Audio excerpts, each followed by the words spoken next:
Hi everyone, and welcome to Ask Christa, the place where you can ask questions about how to work through business challenges and workplace issues. I'm Christa Dhimo, and today's listener question is another short one, but more along the lines of life hacks.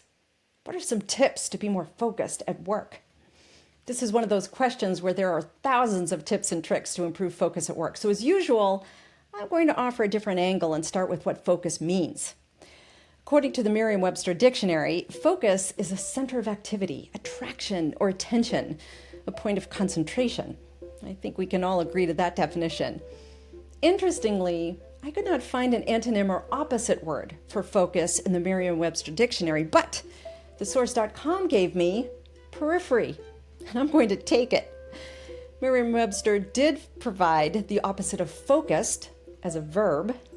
It was distracted. Another was unfocused. We all know that the general rules to being more focused at work is to reduce work distractions. And I agree that's a good way to increase the chances of you keeping your focus or maybe improving it. For example, for 20 years, I've checked my email only 2 to 3 times every day. I make this known to everyone who works with me, and I encourage others to do the same. Shut off notifications of email. Shut off notifications of IMs, Slack, Teams, whatever it is. And that's, of course, assuming you don't need email on a regular basis because that's part of your job. I'm talking about most people at work.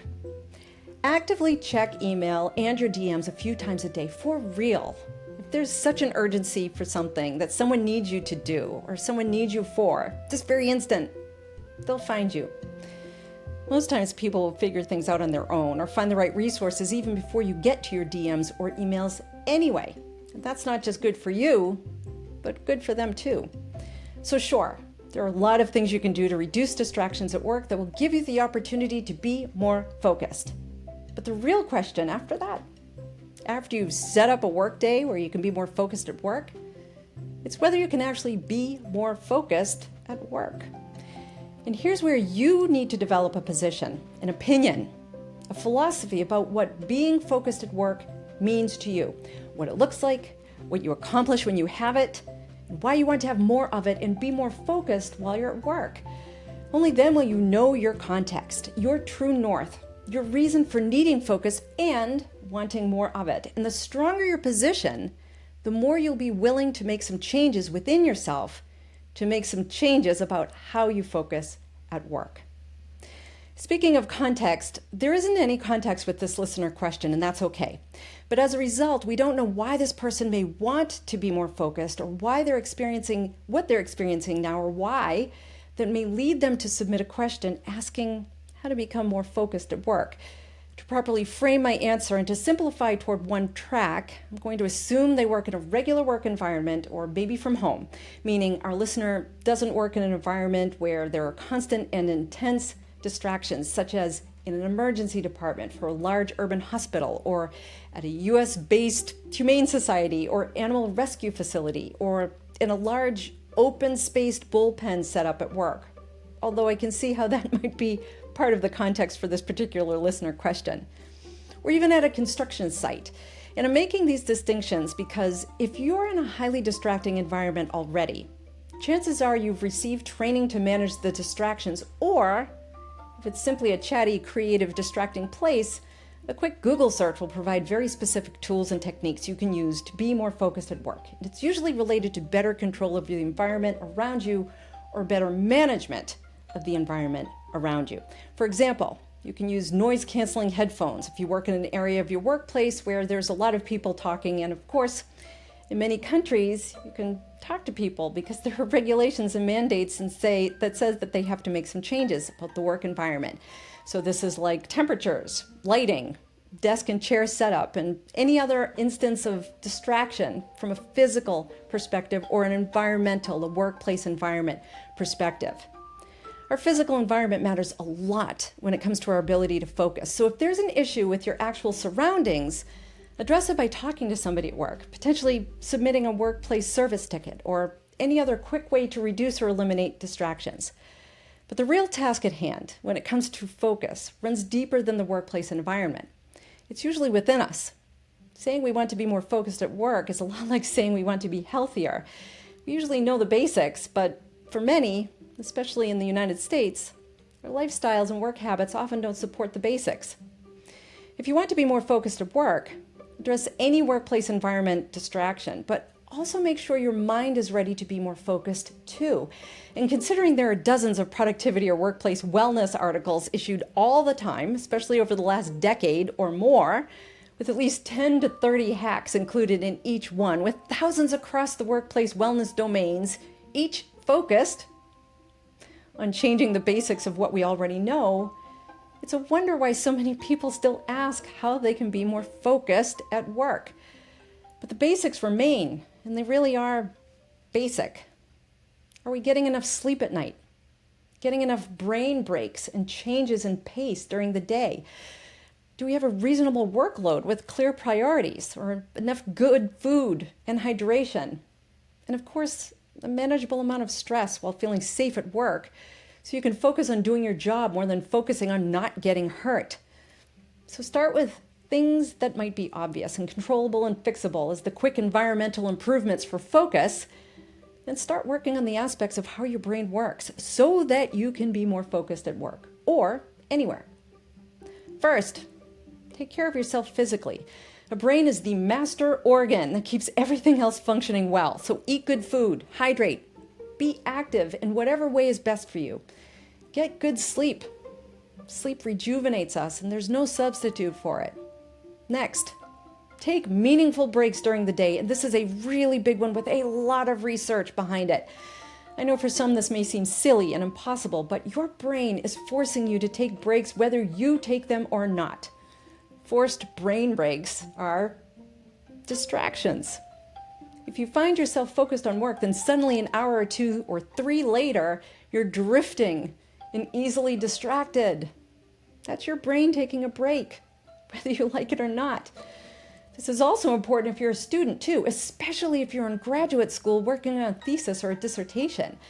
When you feel like you can't generate more, do more, focus, that's a forced brain break. Take it. Take the break. You will bounce back and you'll do better. And then put actual brain breaks into your day so you don't tap your brain's focus dry, but instead use the breaks to regenerate some of that attention and concentration throughout the day. Your performance will improve and your work quality will too, or at least it won't diminish. And a brain break is more than just a task switching activity. It's about using your brain differently. Change your scenery, change your environment, move, go outside, have a conversation. The break is about recovery and reset. So again, neurodiverse or brain injury circumstances aside, if you find yourself suddenly losing focus, getting sloppy, easily distracted, that's your brain getting tired. Give yourself a proper brain break. Even short ones do a lot of good for your focus. I'll include a couple of quick resources in the show notes that are realistic and based on research for what really works.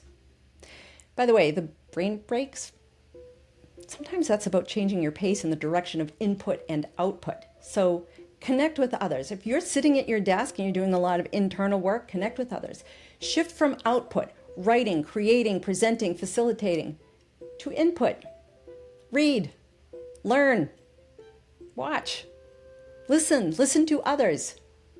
Shift away from the output into the input, or switch that around. If you're constantly in an input mode, shift to an output mode. Talk, write, create, and change your pace.